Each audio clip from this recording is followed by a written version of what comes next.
Gray, would you start by just sharing briefly a little of your background and artistic interests?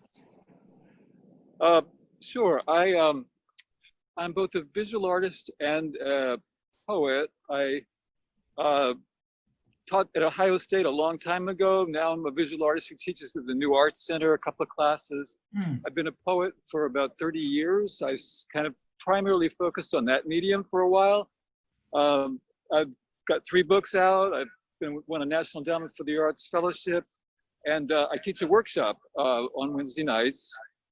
And I've been trying to combine those 2 interests, the poetry and the visual arts, in different ways for the past 6 or 7 years. And this sculpture, if you will, that I'm showing is part of that. How to combine words and images in a way that will lure people in. Yeah, no, that I found it very appealing. Could you say a little bit more of your inspiration for this piece, Madness and Sense?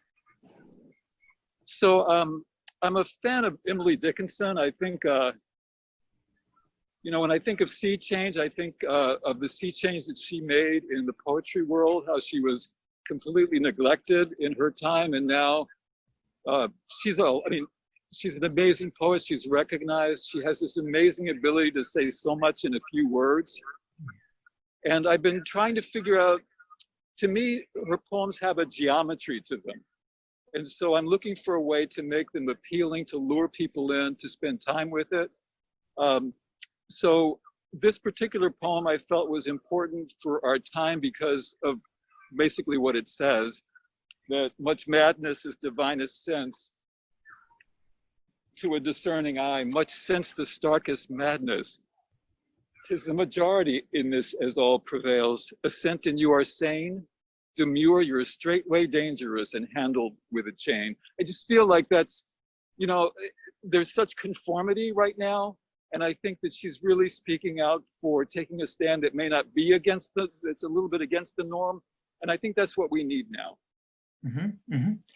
Well, it's a very engaging piece because there's so much to try to take in. And I mean, just enjoy it as a piece of art, but then to try to piece together some of the writing that you were sharing is just a fascinating way to display it. Thank you. What's been some reaction and feedback you've received?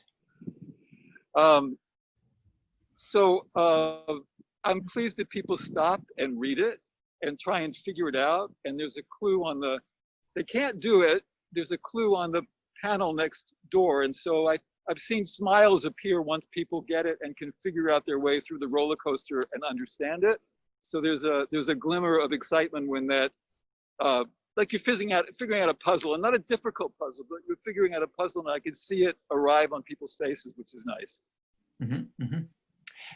And could you just remind us how you see it tying into the theme of 2020 sea change? So I think it works in both, as I mentioned before, that I felt Emily Dickinson was a sea change in the poetry world and the literal sense of that.